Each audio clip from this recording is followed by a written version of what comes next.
Today we open the pages of a life-changing classic, The Science of Getting Rich by Wallace D. Wattles, first published in 1910. This timeless book is now in the public domain, which means its wisdom is free for everyone to study and apply. Less than 2 years ago, Rhonda Byrne, the creator of The Secret, came across this very book during one of the most challenging periods of her life. Business pressures, relationship problems, family worries, everything seemed to press from all sides. And yet this book found her, as if by destiny. From the very first night of reading a worn-out transcript, her life began to change dramatically. She had always wondered why some people seem to attract unlimited wealth while others, equally capable and deserving, continue to struggle. This little book reveals the answer. Wattles explains in clear, simple language that wealth is not a matter of education, social status, talent, environment, or physical strength. Anyone, regardless of background or circumstances, can attract abundance by following definite principles. The very first sentence of Chapter 1 sets the tone. Whatever may be said in praise of poverty, the fact remains that it is not possible to live a really complete or successful life unless one is rich. Once Rhonda absorbed this knowledge, everything shifted. Her television production company grew stronger, her income multiplied, relationships healed, and new opportunities flowed in from every direction. Many others report the same transformation after applying these principles, and you can too. As you read, remember that this book was written more than a century ago. Some expressions may sound old-fashioned, but the ideas remain powerful and alive. Approach it with an open mind and heart, and you will discover the fundamental principles of wealth creation and lasting success. Whatever you desire in life is waiting for you. With The Science of Getting Rich, the key is already in your hands. Enjoy the journey and trust the process. This is a working manual, not a collection of theories. It is written for men and women whose most urgent need is money, for those who wish to become rich first and only afterward reflect on philosophy. It is intended for people who have had neither the time, the means, nor the opportunity to study metaphysics in depth, but who seek results and are ready to accept the conclusions of science as a basis for action without tracing every step of reasoning that led to those conclusions. Anyone who follows this path will certainly become rich, because the science set forth here is exact and leaves no room for failure. Those who wish to find a philosophical foundation for such faith may turn to recognized authorities. The monistic theory of the universe, the teaching that the one is all and all is one, that a single substance manifests as the many elements of the material world, has its origin in India and for more than 200 years has been steadily entering Western thought. Whatever may be said in praise of poverty, the fact remains that no one can live a truly complete or successful life without wealth. No man can rise to the full height of his talent or the full development of his soul unless he has plenty of money, for to unfold the soul and to develop talent he must have many things to use, and he cannot have these things without the money to buy them. A person grows in mind, body, and spirit by making use of things, and society is organized in such a way that money is required to possess those things. Therefore, the foundation of all human advancement must be the science of getting rich. The object of all life is development, and everything that lives has an inalienable right to all the growth it is capable of attaining. Man's right to life means his right to the free and unrestricted use of all the things necessary for the fullest mental, spiritual, and physical unfolding, in other words, his right to be rich. In this book I do not speak of riches in a figurative way. To be truly rich does not mean to be satisfied with little. No man should be content with less if he is capable of using and enjoying more. The purpose of nature is the advancement and unfolding of life, and every person should have all that contributes to power, elegance, beauty, and richness of living. To be content with less is a sin. The one who possesses everything needed for the complete living of all the life he is capable of living is rich, and no one without plenty of money can have all he needs. Life has advanced so far and become so complex that even the most ordinary man or woman now requires considerable wealth to live even a nearly complete life. Every person naturally desires to become all that they are capable of becoming. This urge to realize one's possibilities is inherent in human nature. Success in life is becoming what you want to be, and you can become what you want only by making use of things, which you can use freely only when you are rich enough to buy them. Understanding the science of getting rich is therefore the most essential of all knowledge.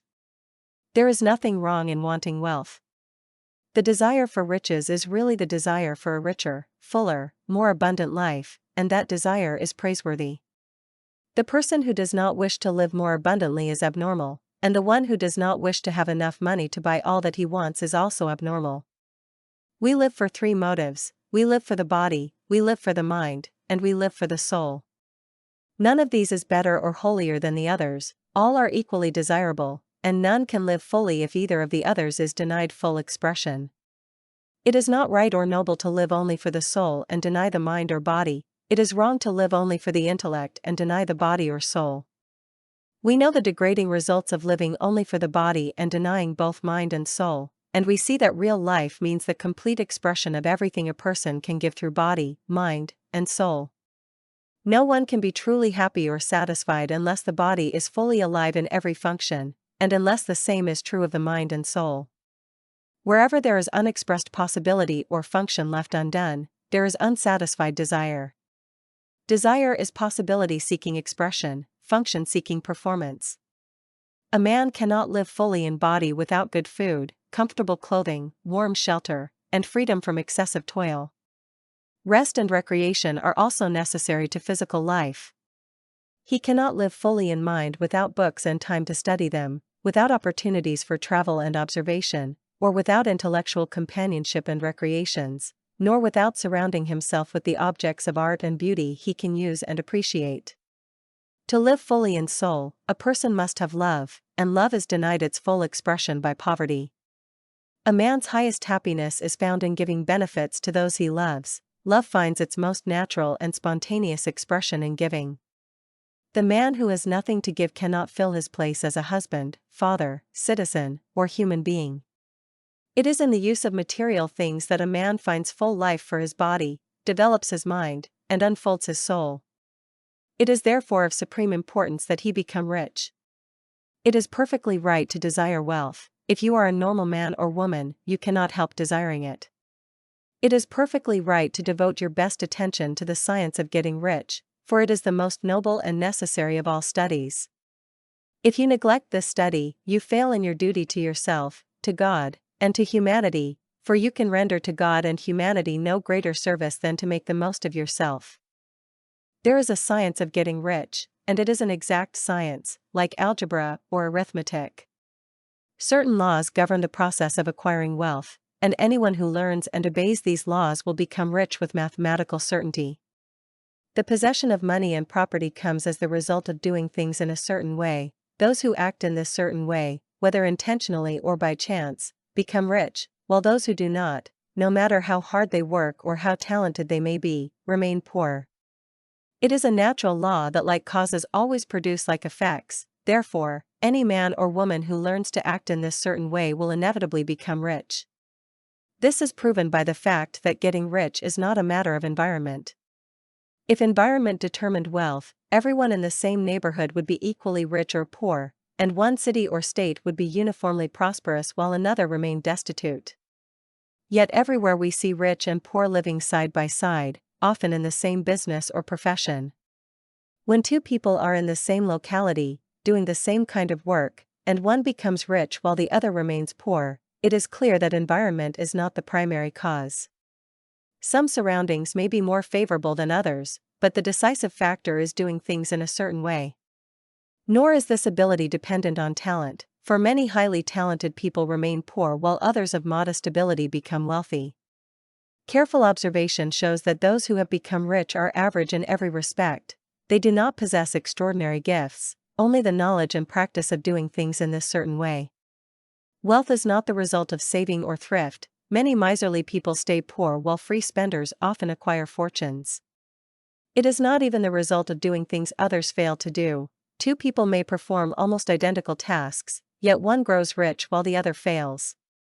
From these facts we conclude that getting rich results from doing things in a certain way. If this is true, and if like causes always produce like effects, then any man or woman who can learn to act in this way can become rich, bringing the matter within the realm of exact science. One might ask whether this certain way is so difficult that only a few can follow it. This cannot be, for we see talented people getting rich and untalented people getting rich, brilliant people getting rich and dull people getting rich, strong, healthy people getting rich and weak, sickly people getting rich. Some capacity to think and understand is of course necessary, but anyone who can read and comprehend these words can certainly become rich. We have also seen that environment is not decisive. Location has some influence. You would not open a business in the heart of the Sahara and expect success, but beyond the need to be where people can trade with you, environment does not control results. If anyone else in your town or state can get rich, so can you. Again, wealth is not limited to any particular trade or profession. People become rich in every line of work, while their neighbors in the same occupation remain poor.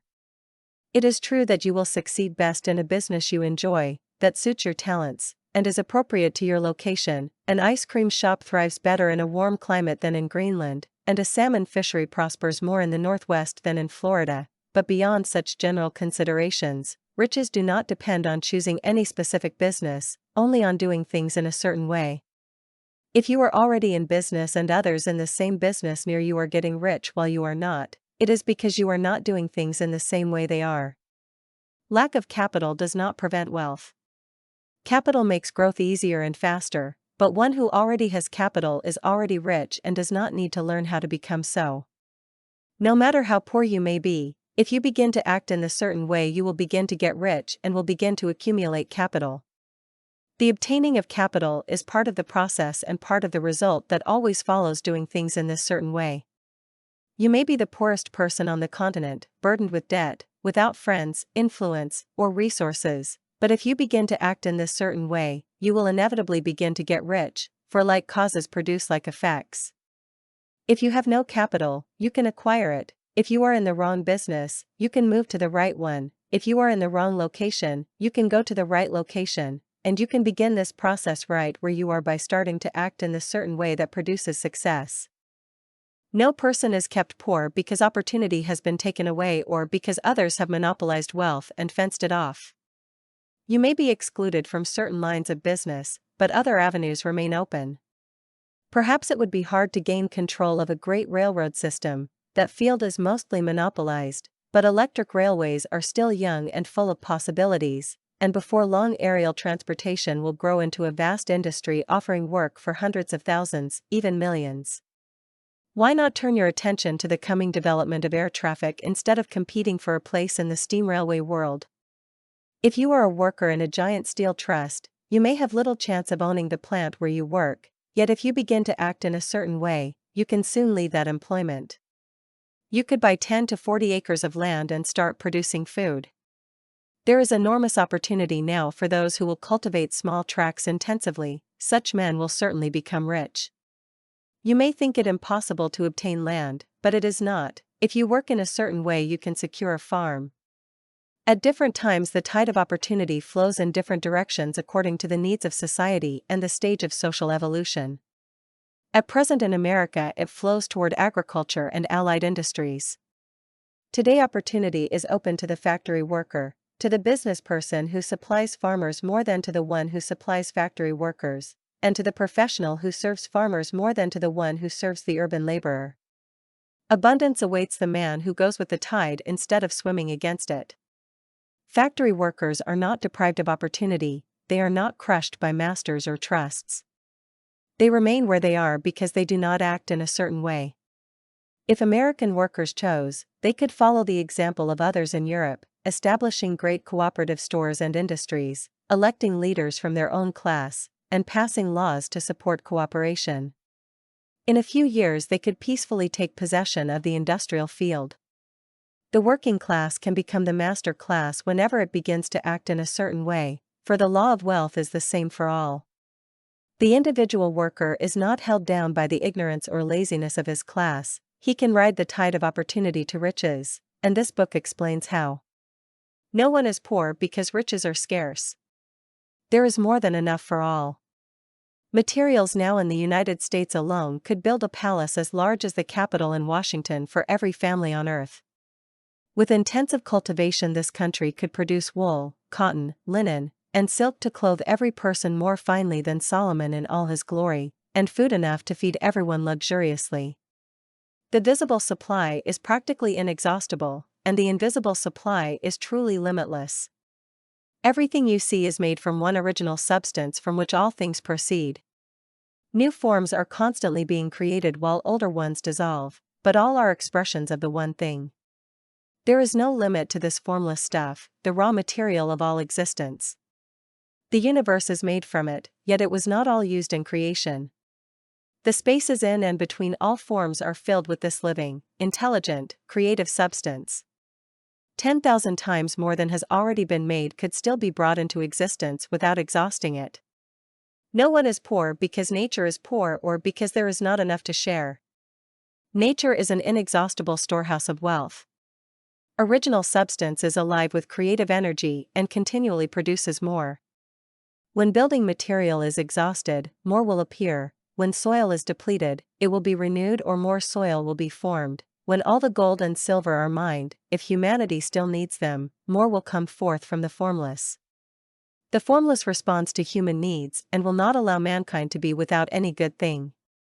This is true for humanity as a whole, which is always abundantly supplied, and if individuals remain poor, it is because they do not follow the certain way that makes one rich. The formless is intelligent, alive, and always impelled toward more life.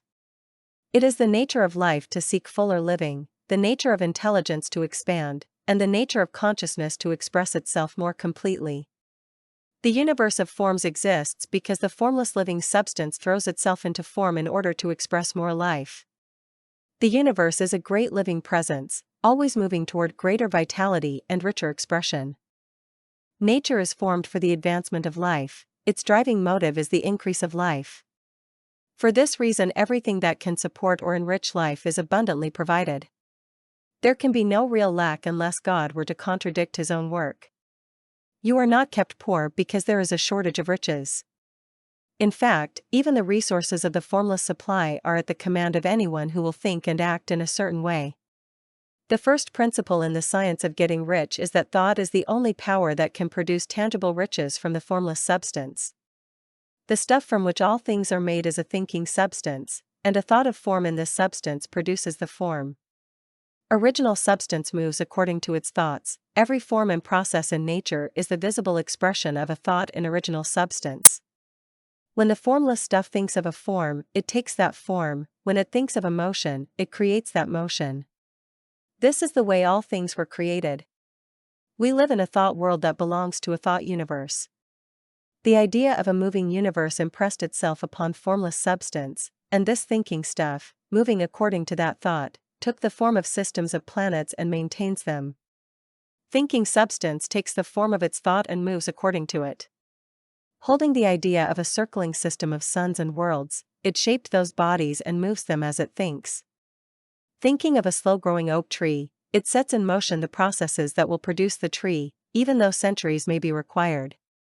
In creation, the formless seems to act along lines of motion it has already established. The thought of an oak does not instantly produce a mature tree, but it does set in motion the forces that will bring the tree forth along the known paths of growth.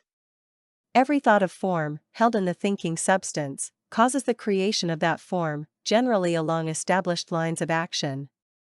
The thought of a house of a certain design, impressed upon the formless, may not instantly produce the finished house, but it will direct creative energies already working in trade and commerce into channels that result in the quick building of the house. And if no existing channels are available, the house will still be formed directly from the primal substance, without waiting for slow natural processes. No thought of form can be impressed upon original substance without causing the creation of the form. Man is a thinking center and can originate thought. All the forms that man shapes with his hands must first exist in his mind. He cannot shape a thing until he has first thought of it. Until now, man has confined his efforts mainly to working with his hands upon the world of forms, seeking only to change or modify what already exists. He has not yet realized that he can cause the creation of new forms by impressing his thoughts upon formless substance.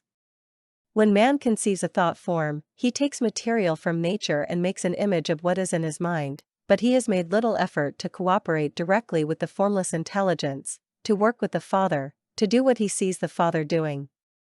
Instead of producing things directly from the formless by communicating his thought to it, he reshapes existing forms by manual labor. We now propose to prove that man can indeed produce things from formless substance by transmitting his thought to it, that any man or woman can do so, and to show how it can be done. Our first step is to state 3 fundamental propositions. First, there is one original formless substance from which all things are made. All the many elements are simply different presentations of this one element. All the countless forms in organic and inorganic nature are different shapes of the same stuff. And this stuff is thinking stuff. A thought held within it produces the form of that thought. Thought and thinking substance creates shapes. Man is a thinking center, capable of original thought, and if man can communicate his thought to this original thinking substance, he can cause the creation or formation of the thing he thinks about. In summary, there is a thinking stuff from which all things are made, and which, in its original state, permeates, penetrates, and fills the interspaces of the universe. A thought held in the formless substance produces the thing imaged by that thought. Man can form things in his mind and, by impressing his thought upon the formless, can cause the creation of the thing he thinks about. Can these statements be proved?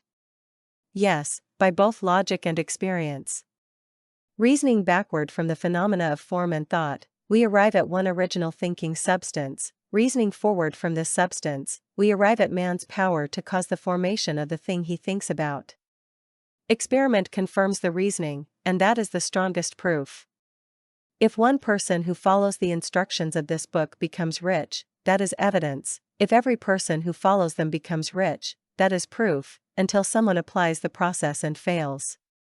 The theory stands until the process fails, and this process will not fail, for every person who does exactly what this book prescribes will get rich. Men become rich by doing things in a certain way, and to do things in that way they must first learn to think in a certain way. A man's actions are the direct result of his thoughts. To do things as you wish, you must acquire the ability to think as you wish. This is the first step toward wealth. To think what you want to think is to think truth regardless of appearances. Every person has the natural power to think what he chooses, but it takes more effort to think truth than to accept the thoughts suggested by appearances. To think according to appearances is easy, to think truth regardless of appearances is hard and requires the greatest of all human effort, sustained, consecutive thought. Most people shrink from this work, especially when truth seems contrary to appearances. Every visible appearance tends to produce a corresponding thought in the mind that observes it, and this can be prevented only by holding to the thought of truth. Looking upon the appearance of disease will produce the thought of disease in your mind and eventually in your body, unless you hold to the truth that health is the reality and disease is only an appearance. Looking upon the appearance of poverty will produce the thought of poverty, unless you hold to the truth that abundance is the reality. To think health in the midst of disease, or riches in the midst of poverty, requires power, but the one who acquires this power becomes a mastermind who can conquer fate and obtain whatever he desires. This power is gained by grasping the fundamental fact behind all appearances: there is one thinking substance from which and by which all things are made. Every thought held in this substance becomes a form, and man can impress his thoughts upon it so that they take shape and become visible things. When we realize this, doubt and fear vanish, for we know that we can create what we wish, obtain what we desire, and become what we choose. As a first step toward wealth, you must believe the 3 fundamental statements already given. 1. There is a thinking stuff from which all things are made, which in its original state permeates, penetrates, and fills the interspaces of the universe. 2. A thought held in this substance produces the thing imaged by the thought. 3. Man can form things in his thought, and by impressing his thought upon the formless substance, can cause the thing he thinks about to be created. You must reject all other concepts of the universe and dwell upon this one until it becomes your habitual thought. Read these statements over and over, fix every word in your memory, and meditate upon them until you firmly believe them. If doubt comes, cast it aside as sin. Do not listen to arguments against this idea, do not attend lectures or read books that teach the contrary. Do not ask why or speculate how these things are true, simply accept them. The science of getting rich begins with absolute faith. You must also abandon the old belief that God wills you to be poor or that poverty serves his purpose. The intelligent substance that is all and lives in all is a consciously living substance. Being alive, it must share the inherent desire of all life for increase. Every living thing seeks to enlarge its life. A seed dropped into the ground begins to grow and produces 100 more seeds. Life, by living, multiplies itself. It is forever becoming more, and intelligence is subject to the same necessity. Each thought calls for another thought, consciousness constantly expands, knowledge continually increases, every talent cultivated brings the urge to cultivate another. Life always drives us to know more, to do more, to be more. To know, do, and be more we must have more, we must have things to use, for we learn and grow by using things. We must get rich so that we can live more. The desire for riches is simply the desire for a larger life seeking fulfillment. Every desire is the effort of an unexpressed possibility to come into action. The power that makes you want more money is the same power that makes the plant grow, life seeking fuller expression. The one living substance must share this law of life, it is filled with the desire to live more. That is why it creates. The one substance desires to live more in you, and therefore wants you to have all the things you can use. It is God's desire that you should become rich, because he can express himself better through you if you have abundant means. He can live more fully in you if you have unlimited command of the resources of life. The universe desires you to have everything you want. Nature is friendly to your plans. Everything is naturally for you. Except this is truth. Your purpose, however, must harmonize with the purpose of all. You must want real life, not mere animal pleasure. Life is the performance of function, and one truly lives only when he performs every physical, mental, and spiritual function of which he is capable, without excess in any. You do not want wealth merely for coarse indulgence, that is not life. Yet the performance of every physical function is part of life, and no one lives fully who denies the normal and healthy expression of the body. You do not want wealth merely for mental pleasures, ambition, or fame. These are legitimate parts of life, but a person who lives for the intellect alone has only a partial life and will never be satisfied. You do not want wealth merely for philanthropy or sacrifice. The joys of the soul are only a part of life and are no nobler than any other part. You want wealth so that you can eat, drink, and be merry when it is time, so that you can surround yourself with beauty, travel, feed your mind, develop your intellect, love others, do kind deeds, and help the world find truth. But remember, extreme altruism is no better than extreme selfishness, both are mistakes. Abandon the idea that God demands self-sacrifice. What he wants is that you should make the most of yourself, for yourself and for others. You can help others best by making the most of yourself, and you can make the most of yourself only by getting rich. Therefore it is right and praiseworthy to give your first and best thought to the work of acquiring wealth. Remember that the desire of the substance is for more life to all. It cannot work to give you more life by taking life from another, for it is equally in all. Intelligent substance will create for you, but it will not take from someone else to give to you. Get rid of the idea of competition. You are to create, not to compete for what already exists. You do not need to take anything from anyone, nor to drive sharp bargains. You do not have to cheat or take unfair advantage of anyone. You do not need to employ a man for less than the value of his work. You do not have to covet the property of others or look at it with longing eyes, for there is nothing possessed by another that you cannot have yourself, and that without taking it away from him. You are to become a creator, not a competitor. You are to obtain what you desire in such a way that when you receive it, every other person will also have more than he has now. It is true that some men acquire vast wealth by acting in direct opposition to these principles. Certain plutocrats, Rockefeller, Carnegie, Morgan, and others, have sometimes gained riches through extraordinary ability on the plane of competition, or by unconsciously aligning themselves with the great purposes of the formless substance, aiding the evolutionary work of organizing and systematizing industry. Their role, like that of the giant reptiles of prehistoric eras, has been necessary in the process of development, but the same power that produced them will eventually remove them. Their time is passing, and they will soon be succeeded by the agents of the multitude who will organize the machinery of distribution. And it is worth remembering that these multimillionaires have never been truly rich. A careful look into their private lives shows that most of them have been among the most wretched of the poor in spirit. Wealth obtained on the competitive plane is never secure or satisfying. It may be yours today and another's tomorrow. If you wish to become rich in a scientific and certain way, you must rise entirely out of competitive thought. Never for a moment believe that the supply of wealth is limited. The instant you begin to think that all the money is being cornered and controlled by bankers or others, or that you must agitate for laws to prevent it, you drop back into the competitive mind. In that moment your power to create ceases, and you may even arrest the creative forces you have already set in motion. Know that there are countless millions of dollars worth of gold still hidden in the mountains of the earth, and if none were there, more would be created by the thinking substance to supply your needs. Know that the money you require will come, even if it must lead 1,000 men to discover new mines tomorrow. Never look to the visible supply, look always to the limitless riches of the formless substance, and know that they are coming to you as fast as you are able to receive and use them. No one, by cornering the visible supply, can prevent you from receiving what is yours. Never fear that the best building sites will be gone before you are ready to build, or that trusts and combines will soon own the whole earth. Never be afraid that someone will beat you to it, for that cannot happen. You are not seeking anything that belongs to another person, you are causing what you desire to be created from formless substance, and the supply is without limits. Hold firmly to the foundational statement.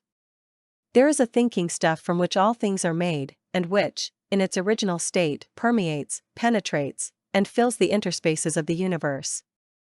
A thought, in this substance, produces the thing that is imaged by the thought. Man can form things in his thought, and by impressing his thought upon the formless substance, can cause the thing he thinks about to be created. You do not have to cheat or take advantage of anyone. You do not need to hire a person for less than the value of his work. You do not have to covet another's property or look at it with longing. There is nothing another man has that you cannot have the like of, without taking it from him. Your task is to become a creator, not a competitor. You will obtain what you want in such a way that, when it comes to you, every other person will also have more than he has now. I know there are men who gain vast fortunes by doing the very opposite of this, so let me explain. Plutocrats have sometimes become rich purely by extraordinary skill on the competitive plane, and sometimes by unconsciously aligning with substance in its great purposes, the racial upbuilding achieved through industrial evolution. Rockefeller, Carnegie, Morgan, and others have been unconscious agents of the supreme in the necessary work of organizing productive industry. In the end, their work enormously increases life for all. Their day is nearly over, they have organized production, and will soon be succeeded by the agents of the multitude, who will organize the machinery of distribution. The multimillionaires are like the monster reptiles of prehistoric eras, necessary to evolution, yet ultimately set aside by the same power that produced them. And remember, they have never been truly rich. The record of their private lives shows many to be among the most abjectly poor in spirit. Riches won on the competitive plane are never secure or satisfying. They may be yours today and another's tomorrow. If you intend to become rich in a scientific and certain way, you must rise entirely out of competitive thought. Never imagine that supply is limited. The instant you begin to think that bankers or others are cornering all the money and that you must strive to pass laws to stop it, you drop into the competitive mind, your creative power ceases for the time, and you may even arrest movements you already set in motion. Know that countless millions in gold still lie hidden in the mountains, and if not, more would be created from thinking substance to meet your needs. Know that the money you require will come even if 1,000 people must be led to discover new mines tomorrow. Do not look at the visible supply, look always to the limitless riches in formless substance, and know they are coming to you as fast as you can receive and use them. No one, by cornering what is visible, can prevent you from receiving what is yours. Do not fear that the best building sites will all be taken unless you hurry. Do not worry about trusts and combines, anxious that they will soon own the whole earth. Do not be afraid someone will beat you to it. That cannot happen. You are not seeking anything possessed by anyone else, you are causing what you want to be created from formless substance, whose supply is without limits. Hold fast to the formulated statement, there is a thinking stuff from which all things are made, and which, in its original state, permeates, penetrates, and fills the interspaces of the universe. A thought in this substance produces the thing imaged by the thought. Man can form things in his thought, and by impressing his thought upon the formless substance, can cause the thing he thinks about to be created.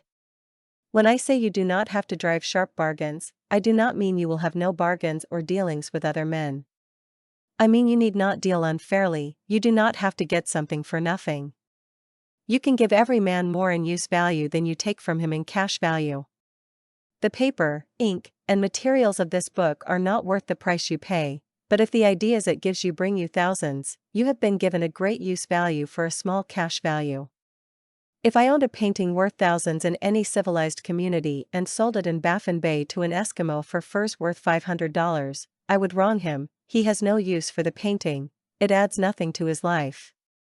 But if I gave him a $50 gun for those furs, he would gain, the gun would bring many more furs and food, it would add to his life and make him richer. When you rise from competition to creation, examine your transactions strictly. If you are selling anything that does not add more to a man's life than what he gives you, stop it. You do not have to beat anyone in business, and if your business beats people, leave it at once. Give every man more in use value than you take in cash value, and with every transaction you add to the life of the world. If people work for you, you must, of course, take from their labor more in cash value than you pay in wages, but you can so organize your business with the principle of advancement that every employee who wishes can advance a little every day. Let your business do for your employees what this book does for you. Make it a ladder any diligent worker can climb to riches. If he will not climb, when the opportunity is given, that is not your fault. Finally, because you are to cause your riches to be created from the formless substance that permeates your whole environment, it does not mean they must condense out of thin air before your eyes. If you want a sewing machine, do not expect it to materialize, fully formed, in your room. Form the mental image with absolute certainty that it is being made or is on its way. After forming the thought, hold the unwavering faith that the machine is coming, never think or speak of it except as sure to arrive. Claim it as already yours. It will be brought to you by the supreme intelligence acting upon the minds of men. If you live in Maine, a man may be moved from Texas or Japan to engage in some transaction resulting in your getting what you want, and it will be as much to his advantage as to yours. Do not forget that thinking substance is through all, in all, communicating with all, and can influence all. The desire of thinking substance for fuller life has produced all sewing machines already made. It can produce millions more whenever men set it in motion by desire, faith, and acting in a certain way. You can certainly have a sewing machine in your home, just as surely, you can have any other thing you want and will use for the advancement of your life and the lives of others. Do not hesitate to ask largely, it is your Father's pleasure to give you the kingdom, said Jesus. Original substance wants to live all it can in you and wants you to have all you can and will use for the most abundant life. Fix in your consciousness that your desire for riches is one with the desire of omnipotence for fuller expression, and your faith becomes invincible. I once saw a little boy at a piano, grieved and vexed because, though he felt the music within him, his hands could not bring it forth. That music was the urge of original substance, containing all possibilities of life. All that music is was seeking expression through the child. God, the one substance, seeks to live, do, and enjoy through humanity. I want hands to build, to play divine harmonies, to paint glorious pictures, feet to run my errands, eyes to see my beauties, tongues to tell mighty truths and sing marvelous songs, and so on. All possibility seeks expression through men. Therefore God wants those who can play to have pianos and all instruments, and the means to cultivate their talents fully. He wants those who appreciate beauty to surround themselves with beautiful things, those who discern truth to have every chance to travel and observe, those who love fine dress to be beautifully clothed, those who savor good food to be luxuriously fed. He wants these because it is Himself who enjoys them. It is God who works in you to will and to do, said Paul. The desire you feel for riches is the infinite seeking expression in you, as in the boy at the piano. So do not hesitate to ask largely. Your part is to focus and express the desire to God. This is where many struggle. Remnants of the old idea remain, that poverty and self-sacrifice please God, that scarcity is part of the plan, that God has finished his work and made all he can, and so most must stay poor. Ashamed to ask for wealth, they settle for modest comfort. I recall a student told to form a clear mental picture of his desires so the creative thought might be impressed on formless substance. He was very poor, in a rented house, living day to day, unable to grasp that all wealth was his. He decided he could reasonably ask for a new rug for his best room and an anthracite coal stove for winter. Following these instructions, he obtained both within a few months, then realized he had not asked enough. He walked through his house and planned every improvement, a bay window here, a room there, until it stood complete in his mind as his ideal home. Then he planned its furnishings. Holding the whole picture, he began living in the certain way and moving toward it. He owns the house now and is rebuilding it according to his mental image, and with greater faith he goes on to greater things. It has been to him according to his faith, so it will be with you, and with all of us. Gratitude. The examples in the last chapter show that the first step toward getting rich is to convey the idea of your wants to the formless substance. This is true, and to do it you must relate yourself harmoniously to the formless intelligence. Securing this harmonious relation is so primary and vital that I will give it space here, with instructions that, if followed, will bring you into perfect oneness of mind with God. The whole process of mental adjustment and at-one-ment can be summed up in one word: gratitude. First, you believe there is one intelligent substance from which all things proceed. Second, you believe this substance gives you everything you desire. Third, you relate yourself to it by a feeling of deep and profound gratitude. Many people who order their lives rightly in other ways remain poor for lack of gratitude. Having received a gift from God, they cut the wire of connection by failing to acknowledge it. It is easy to see that the nearer we live to the source of wealth, the more wealth we receive, and it is also easy to see that the soul which is always grateful lives in closer touch with God than the one that never looks to him with thanks. The more gratefully we fix our minds on the Supreme when good comes, the more good we will receive, and the faster it will come, because the mental attitude of gratitude draws the mind into closer touch with the source of blessings. If it is new to you that gratitude brings your whole mind into harmony with the creative energies of the universe, consider it well and you will see it is true. The good you already have came by obedience to certain laws. Gratitude leads your mind along the ways by which things come. It keeps you in harmony with creative thought and prevents you from falling into competitive thought. Gratitude alone keeps you looking toward the all and prevents the fatal error of thinking supply is limited. There is a law of gratitude, and you must observe it to get results. The law is the natural principle that action and reaction are equal and opposite. The grateful outstretching of your mind and thankful praise to the Supreme is an expenditure of force. It must reach that to which it is addressed, and the reaction is an instantaneous movement toward you. Draw nigh unto God, and he will draw nigh unto you. That is psychological truth. If your gratitude is strong and constant, the reaction in formless substance will be strong and continuous. The movement of the things you want will always be toward you. Notice the grateful attitude of Jesus, how he seems always to say, "I thank thee, Father, that thou hearest me." You cannot exercise much power without gratitude, for gratitude keeps you connected with power.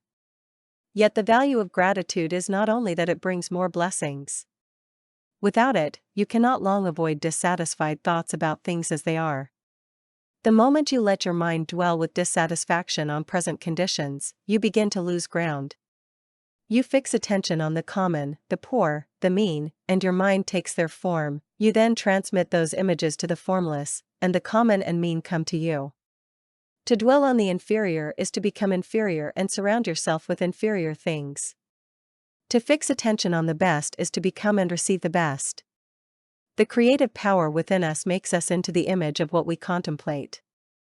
We are thinking substance, and thinking substance takes the form of what it thinks about. The grateful mind is fixed on the best and tends to become the best. It takes the character of the best and receives the best. Also, faith is born of gratitude. The grateful mind continually expects good, and expectation becomes faith. The reaction of gratitude upon one's own mind produces faith. every outgoing wave of thanksgiving increases it. He who lacks gratitude cannot long retain living faith, and without living faith you cannot get rich by the creative method. Therefore, cultivate the habit of being grateful for every good thing that comes, and give thanks continually. Because all things have contributed to your advancement, include all things in your gratitude. Do not waste time talking about the shortcomings of plutocrats or trusts. Their organization of the world has made your opportunity, what you get comes because of them. Do not rage against corrupt politicians, without them we should fall into anarchy, and your opportunity would be greatly lessened. God has worked long and patiently to bring us to our present stage in industry and government, and He continues His work. He will do away with plutocrats, magnates, captains of industry, and politicians as soon as they can be spared. Meanwhile, behold, they are all very good. Remember, all are helping to arrange the lines of transmission along which your riches will come to you. Be grateful to them all. This will bring you into harmony with the good in everything, and the good in everything will move toward you. Thinking in this certain way. Turn back to chapter 6 and read again the story of the man who formed a mental image of his house, and you will have a fair idea of the first step toward getting rich. You must form a clear and definite mental picture of what you want. You cannot transmit an idea unless you first possess it yourself. You must have it before you can give it, and many fail to impress the thinking substance because they themselves hold only a vague, misty notion of what they wish to do, to have, or to become. It is not enough to have a general desire for wealth, to do good with. Everyone has that desire. It is not enough to wish to travel, to see things, to live more. Everyone has those wishes, too. If you were sending a wireless message to a friend, you would not send the alphabet in order and leave him to build the message, nor pick random words from a dictionary. You would send a coherent sentence that means something. Likewise, when you impress your wants upon substance, you must do it by a coherent statement. You must know what you want and be definite. You can never get rich, nor set creative power into motion, by sending out unformed longings and vague desires. Go over your desires as the man went over his house, see exactly what you want, and form a clear mental picture of it as you wish it to be when it is yours. Keep that clear picture continually in mind, as a sailor keeps the port in mind toward which he steers. Keep your face toward it at all times. Lose sight of it no more than the helmsman loses sight of the compass. It is not necessary to practice special concentration drills, nor to set apart hours for prayer and affirmation, nor to go into the silence, nor to perform any occult exercises. Such things may be fine, but all you truly need is to know what you want, and to want it strongly enough that it remains in your thoughts. Spend as much leisure as you can contemplating your picture. No one needs exercises to concentrate on what he genuinely wants. It is the things you do not truly care about that require effort to hold your attention. And unless you genuinely want to get rich, so strongly that the desire holds your thought to its purpose as the magnetic pole holds the compass needle, it will hardly be worth your while to attempt the instructions in this book. The methods here set forth are for those whose desire for riches is strong enough to overcome mental laziness and love of ease, and to make them work. The clearer and more definite you make your picture, and the more you dwell upon it, bringing out all its delightful details, the stronger your desire will grow, and the stronger your desire, the easier it will be to hold your mind fixed upon what you want. Yet something more is needed than merely seeing the picture clearly. If that is all you do, you are only a dreamer and will have little or no power to accomplish. Behind your clear vision must stand the purpose to realize it, to bring it into tangible expression. And behind this purpose must stand an invincible, unwavering faith that the thing is already yours, that it is at hand, and you have only to take possession. Live, mentally, in the new house until it takes form around you physically. In the mental realm, enter at once into full enjoyment of what you desire. Whatsoever things ye ask for when ye pray, believe that ye receive them, and ye shall have them, said Jesus. See the things you want as if they were actually around you all the time. See yourself as owning and using them. Make use of them in imagination just as you will use them when they become tangible possessions. Dwell upon your mental picture until it is clear and distinct, and then take the mental attitude of ownership toward everything in that picture. Take possession of it in mind, in the full faith that it is actually yours. Hold to this mental ownership, do not waver for an instant in the faith that it is real. And remember what was said in a previous chapter about gratitude: be as thankful for it now as you expect to be when it has taken physical form.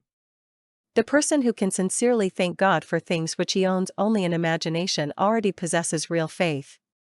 Such a person will get rich. He will cause the creation of whatever he desires. You do not need to pray repeatedly for the things you want. It is not necessary to tell God about them every day. Use not vain repetitions as the heathen do, said Jesus, for your Father knows that you have need of these things before you ask Him.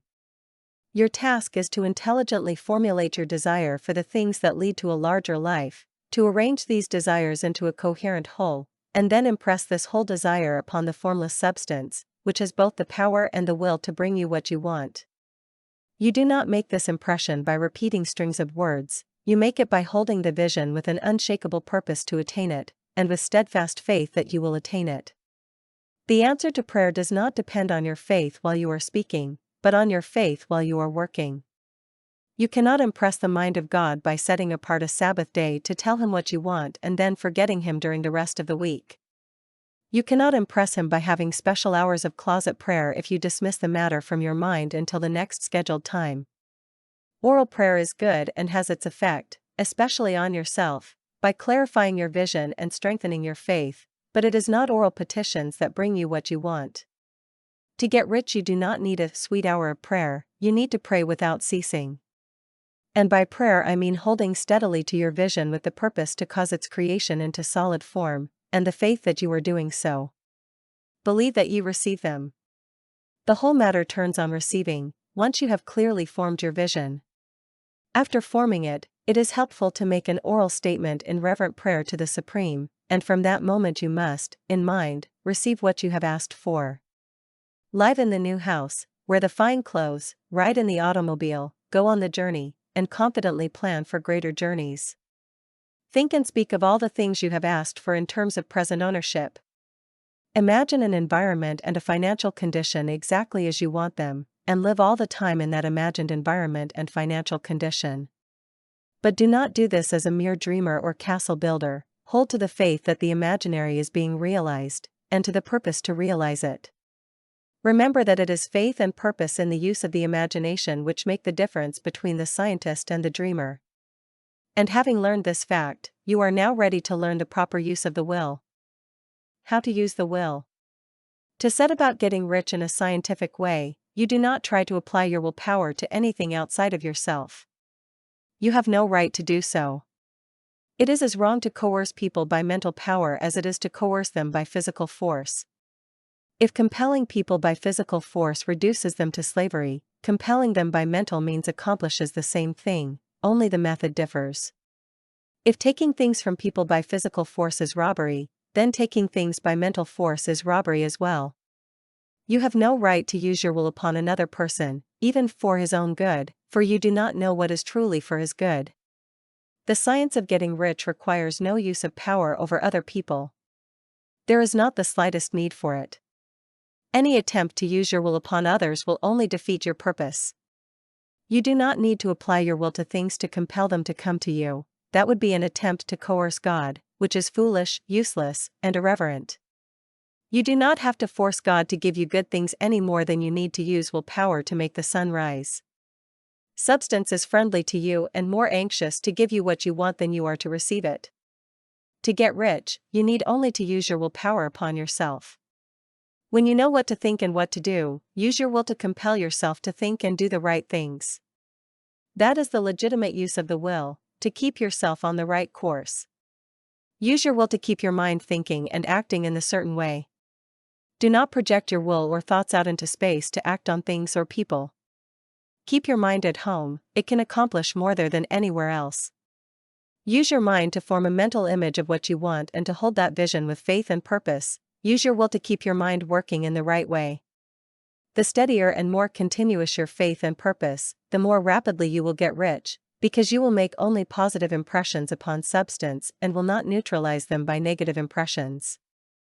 The picture of your desires, held with faith and purpose, is taken up by the formless and permeates it to great distances. As this impression spreads, all things begin to move toward its realization. Every living thing, every inanimate thing, and even things yet uncreated are stirred toward bringing into being what you want. All forces begin to be exerted in that direction, all things begin to move toward you. The minds of people everywhere are influenced to do what is necessary for the fulfillment of your desires, and they work for you unconsciously. But you can check all this by sending a negative impression into the formless substance.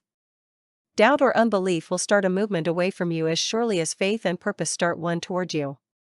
Every hour you spend in doubt, fear, or worry sets a current away from you in the entire realm of intelligent substance. All the promises are to those who believe. Notice how insistent Jesus was on the necessity of belief. Now you know why. Since belief is all important, you must guard your thoughts. Because your beliefs are shaped largely by the things you observe and think about, it is vital that you command your attention. Here the will comes into use, for it is by your will that you determine upon what things your attention shall be fixed. If you want to become rich, do not study poverty. Things are not brought into being by thinking of their opposites. Health is never attained by studying disease and thinking about disease. Righteousness is not promoted by studying sin and thinking about sin. No one ever got rich by studying poverty and thinking about poverty. Medicine as a science of disease has increased disease, religion as a science of sin has promoted sin, economics as a study of poverty has filled the world with wretchedness and want. Do not talk about poverty. Do not investigate it or concern yourself with its causes. Your concern is the cure. Do not spend your time in charitable work or movements of charity. All charity only tends to perpetuate the wretchedness it aims to eradicate. I do not say to be hard-hearted or unkind, or to refuse to hear the cry of need, but you must not attempt to eradicate poverty by conventional means. Put poverty and everything related to it behind you, and make good. Get rich, that is the best way you can help the poor. You cannot hold the mental image that will make you rich if your mind is filled with pictures of poverty. Do not read books or papers describing the miseries of tenement dwellers or the horrors of child labor. Do not read anything that fills your mind with gloomy images of want and suffering. You cannot help the poor by knowing about these things, and widespread knowledge of them does not do away with poverty. What eliminates poverty is not filling the minds of the well-to-do with pictures of poverty, but filling the minds of the poor with pictures of wealth. The poor do not need charity, they need inspiration. Charity sends them a loaf of bread to keep them alive in wretchedness or gives them an entertainment to help them forget for an hour, but inspiration causes them to rise out of misery. If you want to help the poor, demonstrate to them that they can become rich, prove it by getting rich yourself. The only way poverty will ever be banished from the world is by a large and increasing number of people practicing the teachings of this book. People must be taught to become rich by creation, not by competition. Every man who becomes rich by competition throws down behind him the ladder by which he rises and keeps others down, but every man who gets rich by creation opens a way for thousands to follow and inspires them to do so. You are not hard-hearted when you refuse to pity poverty, to see poverty, to read or think or talk about it, or to listen to those who talk about it. Use your willpower to keep your mind off the subject of poverty and to keep it fixed, with faith and purpose, on the vision of what you want. Further use of the will. You cannot maintain a true and clear vision of wealth if you constantly turn your attention to opposing pictures, whether external or imaginary. Do not tell stories of your past financial troubles, if you have had them. Do not think of them at all. Do not tell of the poverty of your parents or the hardships of your early life. To do any of these things is to classify yourself mentally with the poor for the time being, and it will certainly check the movement of things in your direction. Let the dead bury their dead, said Jesus. Put poverty and all that pertains to it completely behind you. You have accepted a certain theory of the universe as correct and have rested all your hopes of happiness on its correctness. What can you gain by giving heed to conflicting theories? Do not read religious books that declare the world is soon coming to an end, and do not read the writings of muckrakers or pessimistic philosophers who claim it is going to ruin. The world is not going to the devil, it is going to God. It is in a wonderful process of becoming. True, many things in present conditions may be unpleasant, but what is the use of studying them when they are surely passing away, and when the study of them only delays their passing and keeps them with us? Why give time and attention to things which evolutionary growth is removing, when you can hasten their removal only by promoting evolutionary growth through your own part in it? No matter how terrible conditions may appear in certain places, you waste time and destroy your own chances by dwelling on them. Fix your interest on the world's becoming rich. Think of the riches the world is moving into, not the poverty it is leaving behind, and remember that the only way you can help the world to grow rich is by growing rich yourself through the creative method, not the competitive one. Give your attention wholly to riches, ignore poverty. Whenever you think or speak of those who are poor, think and speak of them as people becoming rich, people to be congratulated rather than pitied. Then they and others will catch the inspiration and begin to search for the way out. Because I say you are to give your whole time and mind to riches, it does not mean that you are to be sordid or mean. To become really rich is the noblest aim you can have in life, for it includes everything else. On the competitive plane, the struggle to get rich is a godless scramble for power over others, but when we rise to the creative mind, all is changed. All that is possible in greatness and soul unfoldment, in service and lofty endeavor, comes by way of getting rich. All is made possible by the use of things. If you lack physical health, you will find that attaining it depends on getting rich. Only those freed from financial worry and able to live a carefree, hygienic life can have and keep health. Moral and spiritual greatness is possible only for those above the competitive battle for existence. Only those becoming rich on the plane of creative thought are free from the degrading influences of competition. If your heart is set on domestic happiness, remember that love flourishes best where there is refinement, elevated thought, and freedom from corrupting influences, conditions found only where riches are gained by creative thought without strife or rivalry.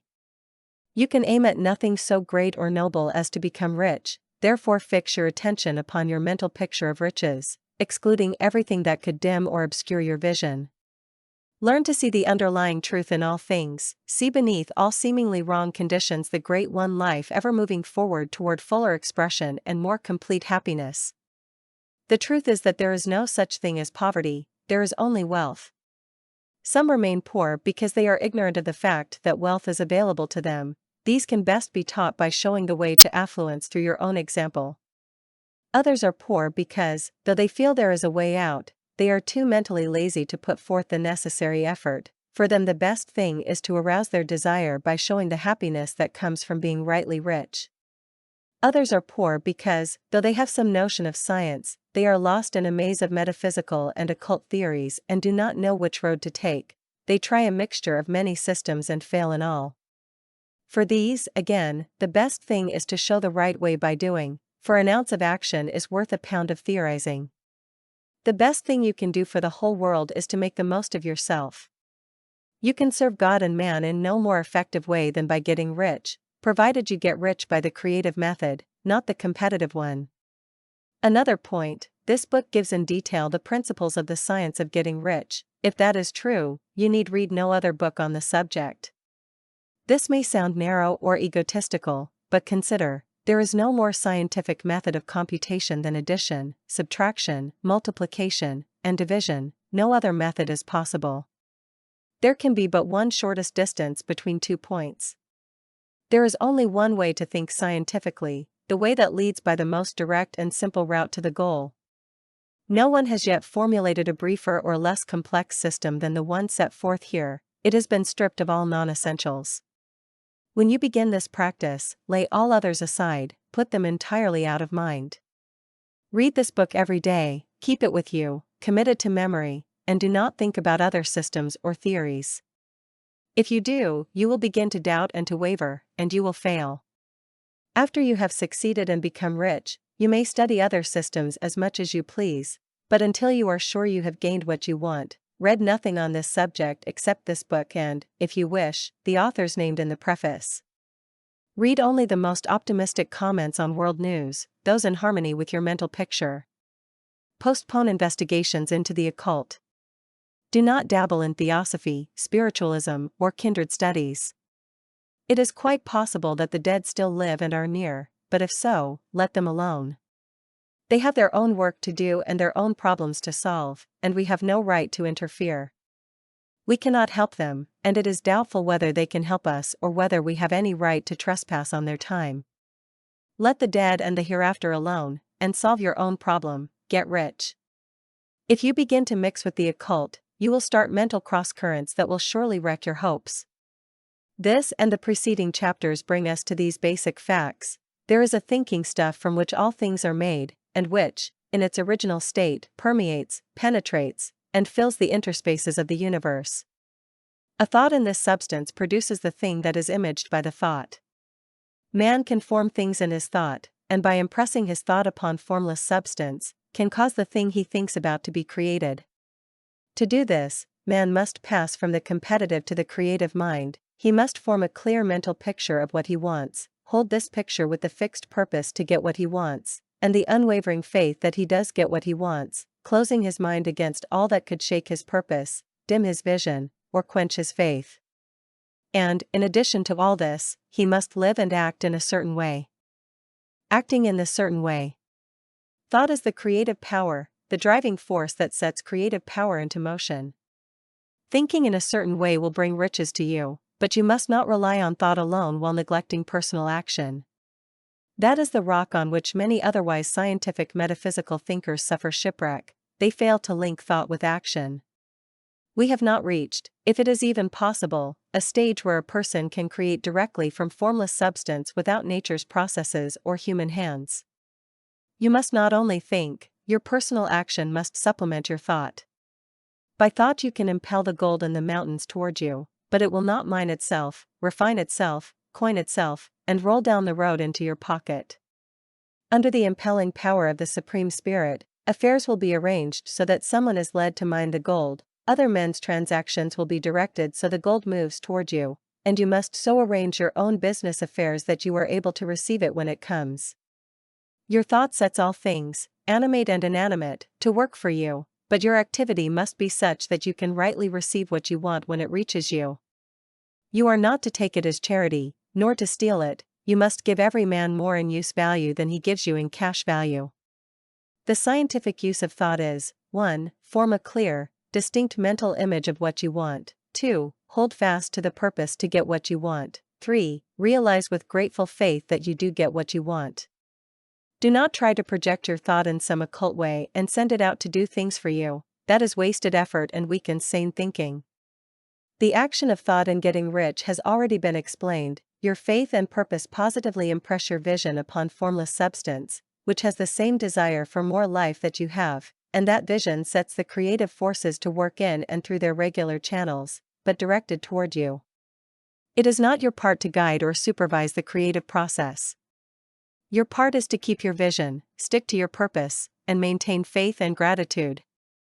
But you must act in a certain way, so you can appropriate what is yours when it comes, so you can meet the things in your picture and put them in their proper places as they arrive. You can see the truth of this. When things reach you, they will be in the hands of other men, who will ask an equivalent. You can obtain what is yours only by giving them what is theirs. Your pocketbook will not turn into Fortunata's purse, always full without effort. Here is the crucial point in the science of getting rich, the union of thought and personal action. Many people, consciously or not, set creative forces in motion by the strength and persistence of desire, yet remain poor because they do not prepare to receive what comes. By thought, your good is brought to you, by action, you receive it. Whatever your action must be, it is evident you must act now. You cannot act in the past, dismiss it from your mind. You cannot act in the future, it is not here yet, and you cannot know how you will wish to act until a specific contingency arrives. Do not postpone action because you think you are not yet in the right business or environment. Do not spend the present planning for possible emergencies, have faith you will meet them when they come. If you act in the present with your mind fixed on the future, your action will be divided and ineffective. Put your whole mind into present action. Do not deliver your creative impulse to original substance and then sit down to wait. If you do, you will never receive results. Act now. There is never any time but now. If you are to begin preparing to receive what you want, you must begin now. And your action will most likely be in your present business or employment, upon the persons and things in your present environment. You cannot act where you are not, you can act only where you are. Do not worry whether yesterday's work was well or ill done, do today's work well. Do not try to do tomorrow's work now. Do not attempt, by occult means, to act upon people or things beyond your reach. Do not wait for a change of environment before you act, get a change of environment by action. You can act upon your present surroundings so as to be transferred to better surroundings.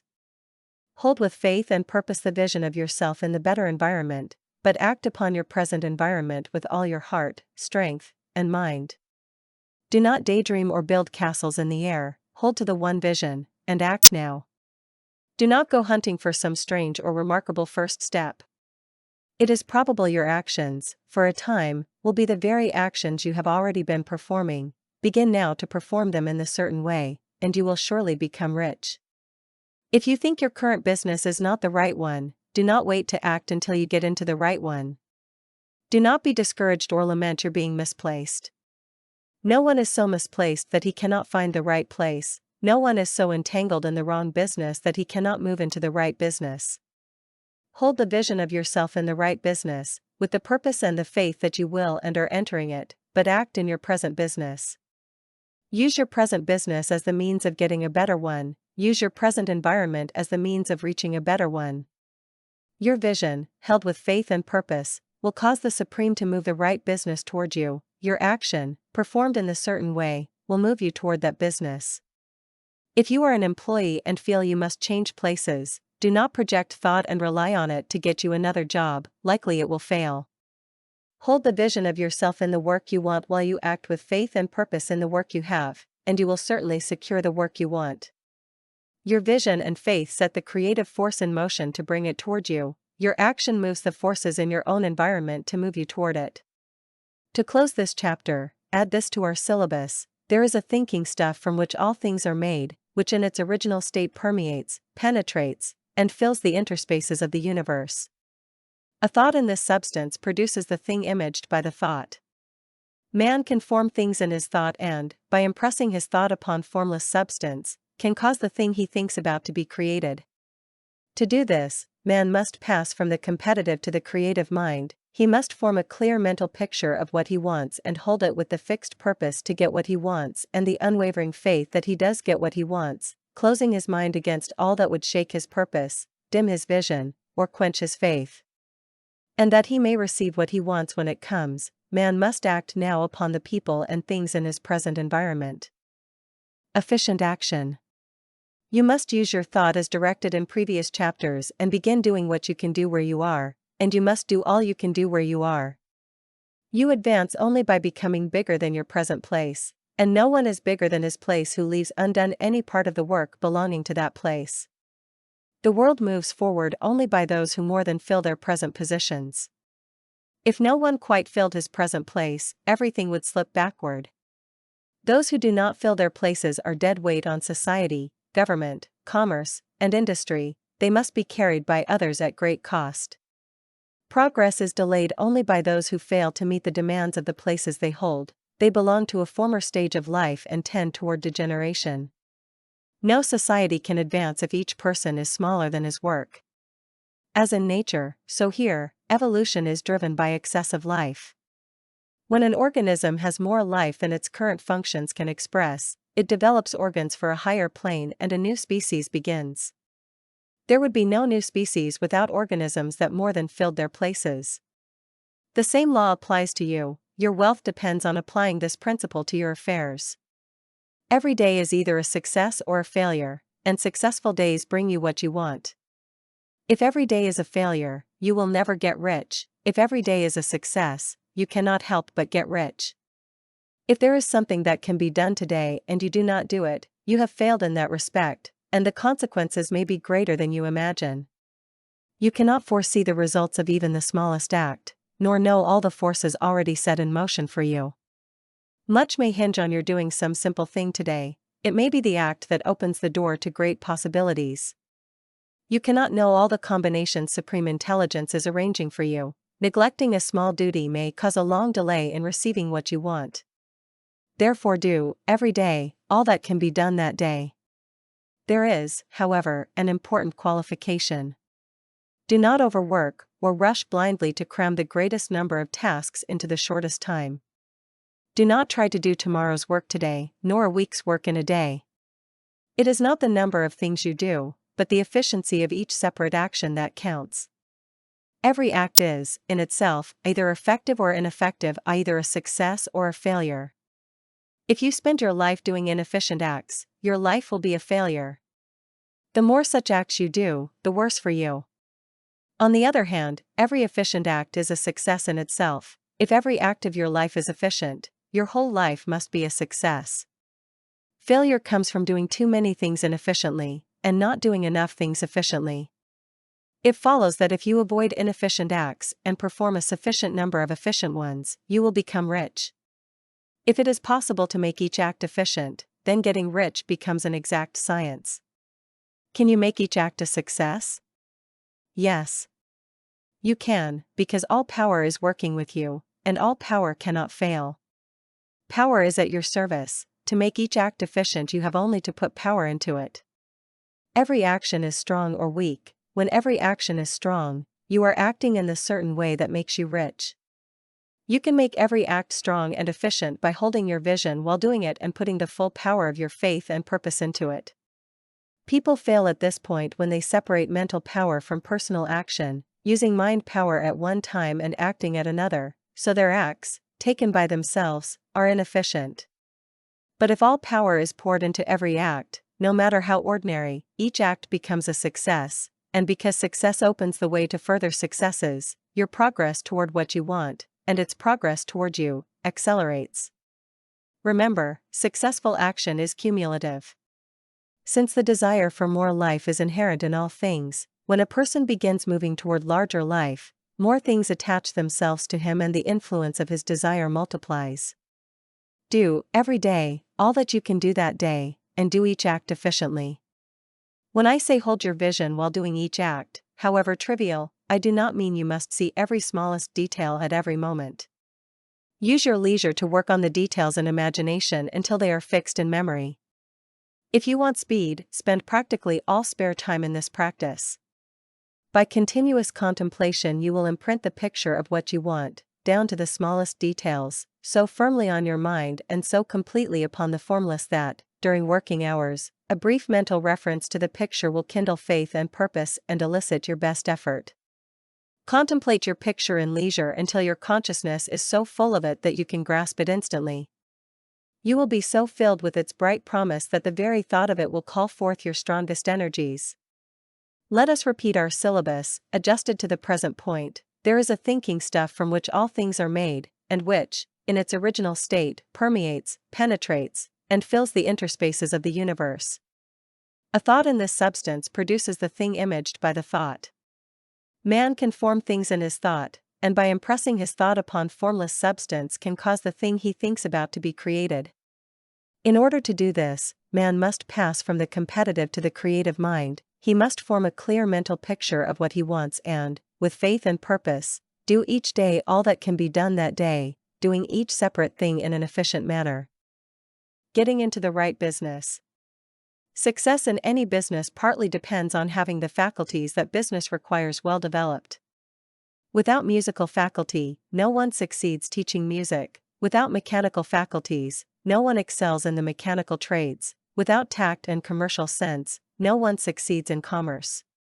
But merely possessing the right faculties does not ensure riches. Talented musicians remain poor, skillful smiths or carpenters do not get rich, capable merchants still fail. Faculties are tools. It is essential to have good tools, and equally essential to use them in the right way. One man with a saw, square, and plane produces fine furniture, another, with the same tools, botches the job. He does not know how to use good tools successfully. Your mind's faculties are the tools with which you must do the work that will make you rich. You will find it easier if you enter a line of work that uses your strongest faculties, the one for which you are naturally best fitted. There are limits to this, however. No one should consider his vocation irrevocably fixed by inborn tendencies. You can get rich in any business, for if you lack a talent you can develop it. That only means you will make your tools as you go, rather than using only those you were born with. It is easier to succeed where your talents are already developed, but you can succeed in any calling because every talent exists in you, at least in rudiment. In fact, you will get rich most easily by doing what you are best fitted to do, but you will get rich most satisfactorily by doing what you want to do. Doing what you want is life. There is no real satisfaction in being compelled forever to do what you dislike while never doing what you desire. And you can do what you want to do. The desire itself proves you possess the power to do it. Desire is power-seeking expression. The desire to play music is musical power-seeking development. The desire to invent is mechanical talent-seeking expression.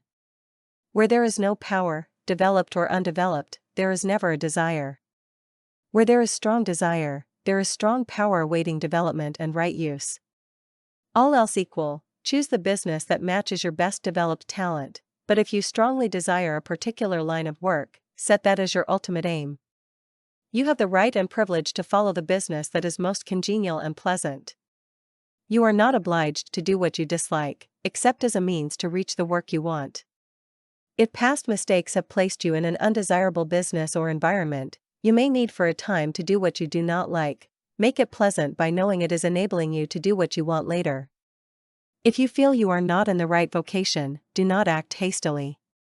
Generally, the best way to change business or environment is by growth.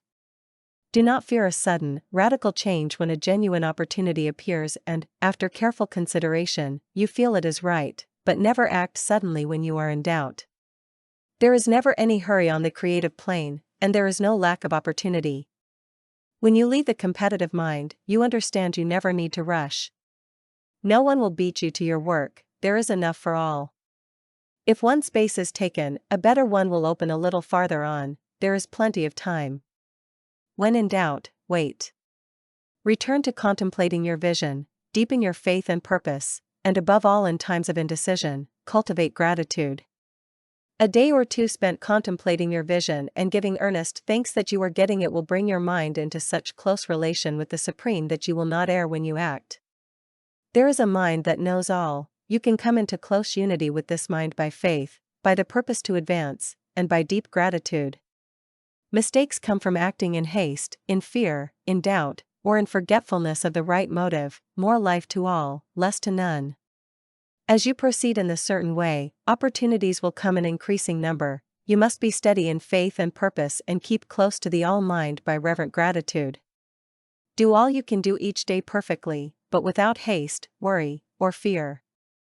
Go as fast as you can, but never hurry.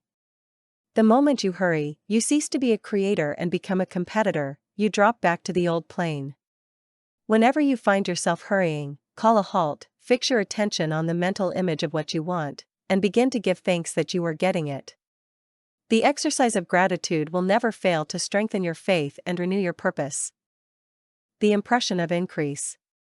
Whether you change your vocation or not, your present actions must be those belonging to the business in which you are now engaged. You can move into the business you desire by making constructive use of the work already at hand, by doing your daily tasks in a certain way.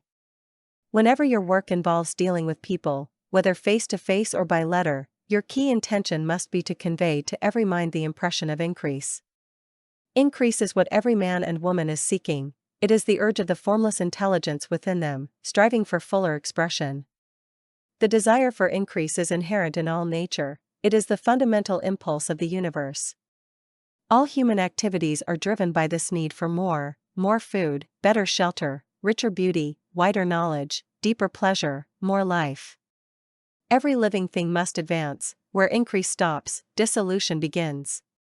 Man instinctively knows this and is forever seeking more. Jesus expressed this law of perpetual growth in the parable of the talents. Only those who gain more retain what they have. From those who do not, even what they have is taken away. The normal desire for wealth is not evil, it is simply the aspiration for more abundant life. Because this desire is the deepest instinct of human nature, all people are drawn to anyone who can give them more of the means of life.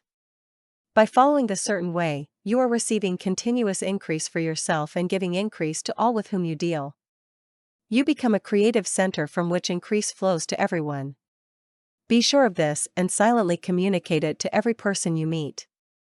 No matter how small the transaction, even selling a stick of candy to a child, put into it the thought of increase so the other feels it. Convey the sense of advancement in everything you do, so that everyone senses you are an advancing person, one who lifts all who come into contact with you.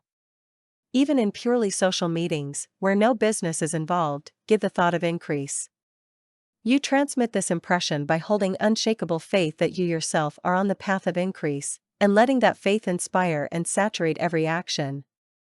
Do every task with the quiet conviction that you are advancing and giving advancement to others.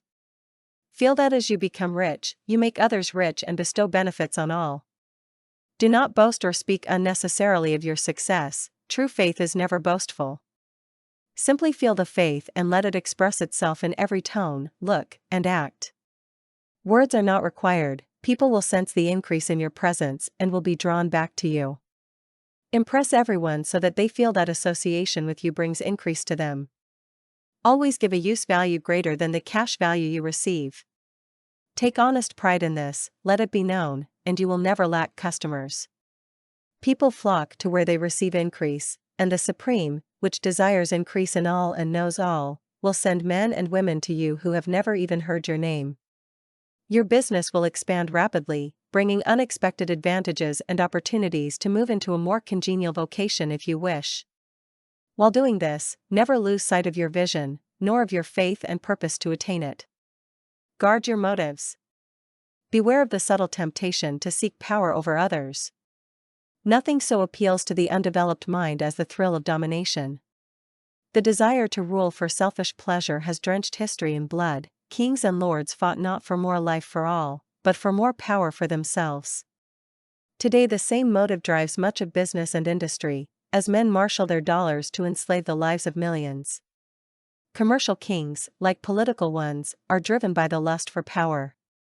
Jesus recognized this impulse in the Pharisees craving to be called master, to sit in high places, to lay burdens on others. He contrasted it with the brotherly seeking of the common good to which he called his disciples. Resist every temptation to seek authority, to impress others by display, to be thought above the crowd. The mind that longs to dominate is the competitive mind, not the creative one. To master your environment and destiny you need not rule other men. Indeed, when you join the world's struggle for high places you fall under fate and speculation, and your riches become a matter of chance. Beware of the competitive mind. No clearer statement of the creative principle exists than the saying of Golden Rule Jones of Toledo, "What I want for myself, I want for everybody." The advancing man. Everything stated in the previous chapter applies equally to the professional man and the wage earner as to the merchant. Whether you are a physician, a teacher, a clergyman, or an employee, if you can give increase of life to others and make them feel it, they will be drawn to you and you will become rich. The physician who holds the mental vision of himself as a great and successful healer, and who works toward that vision with unwavering faith and purpose, comes into direct touch with the source of life and will achieve phenomenal success. Patients will seek him in great numbers. No one has a greater opportunity to apply these teachings than a doctor. It matters little to which school of medicine he belongs, for the principle of healing is universal. The advancing physician, keeping a clear mental image of success and living by the laws of faith, purpose, and gratitude, will cure every curable case he undertakes, regardless of the remedies he uses. Religion, too, cries out for the clergyman who can teach the true science of abundant life. The preacher who masters the science of getting rich, along with the allied sciences of being well, of being great, and of winning love, and who teaches these truths from the pulpit, will never lack a congregation. The world needs a demonstration of the science of life from the pulpit, ministers who not only explain but also embody wealth, health, greatness, and love will find a devoted following. The same principle holds for the teacher who can inspire children with the faith and purpose of advancing life. Such a teacher will never be out of work. Any teacher who lives with this faith inevitably imparts it to pupils. What is true for doctor, preacher, and teacher is equally true for lawyer, dentist, real estate broker, insurance agent, for everyone. The combined mental and personal action already described is infallible, it cannot fail. Anyone who follows these instructions steadily and exactly will get rich.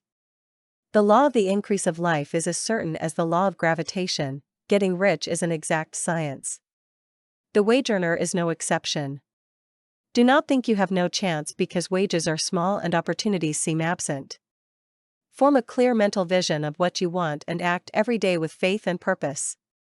Do every piece of work as perfectly as you can, putting the power of success and the intention of increase into each task, not merely to please your employer or gain promotion, but to advance yourself.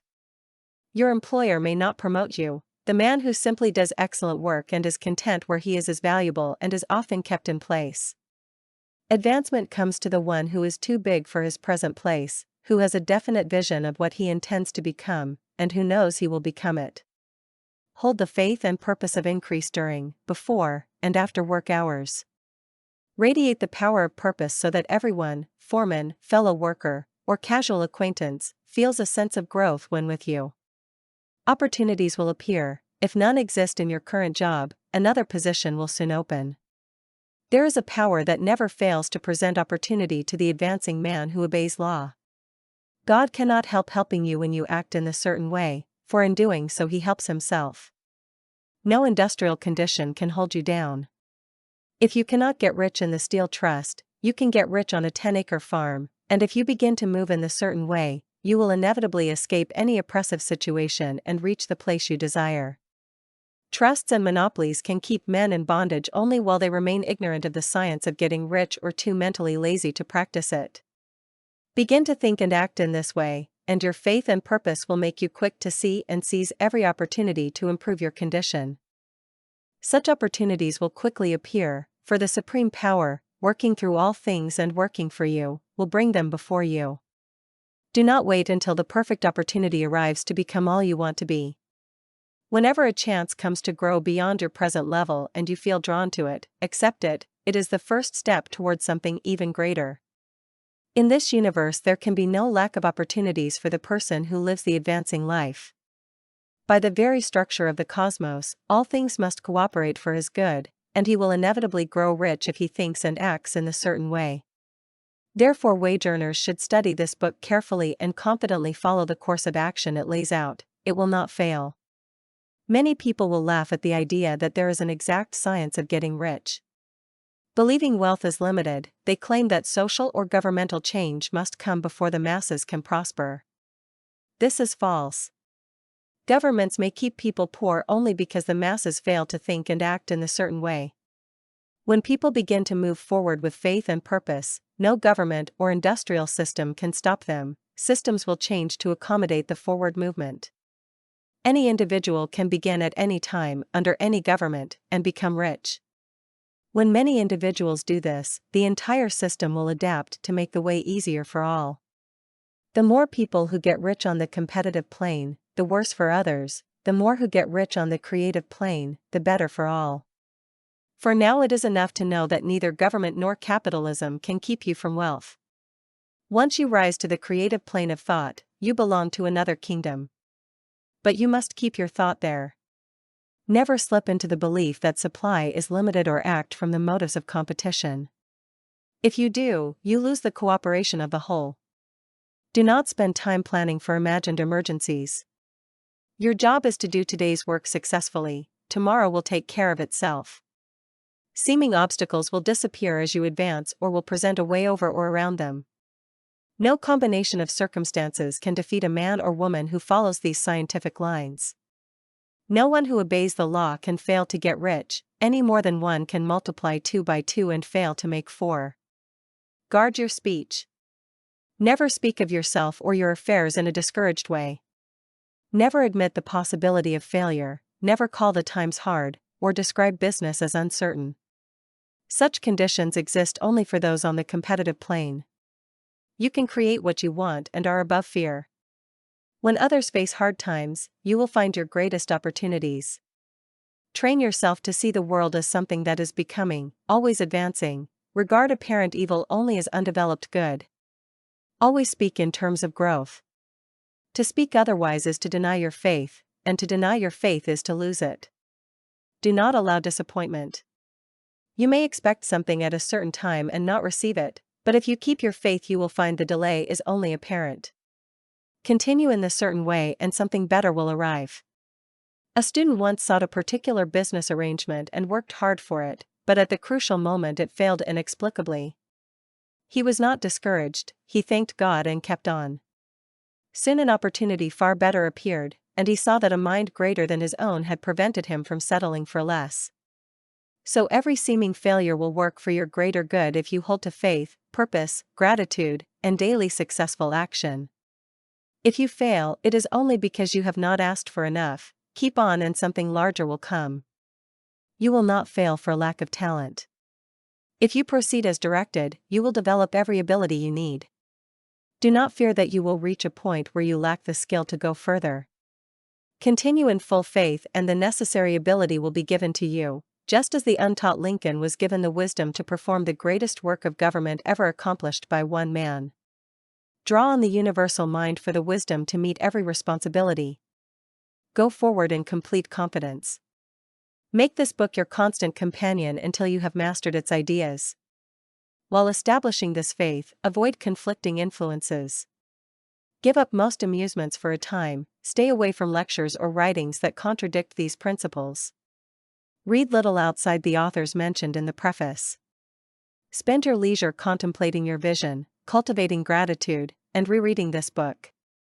It contains all you need to know of the science of getting rich, which is summed up in the next chapter. Summary of the science of getting rich.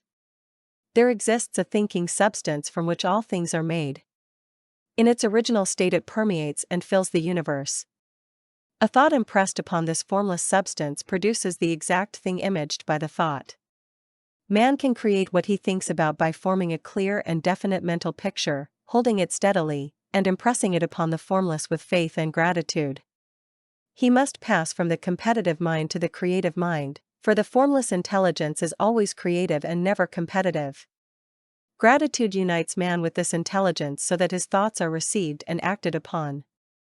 To remain on the creative plane, a person must continually cultivate deep gratitude, spend leisure hours contemplating the vision of what he desires, and give thanks that it is already granted. Through this process the creative energy moves through the natural channels of growth, trade, and industry to bring his vision into physical reality. While maintaining this inner state, he must also act every day, doing all that can be done that day, performing each act efficiently and successfully. He must give more use value than the cash value he takes, so that every transaction promotes more life and advancement for all involved.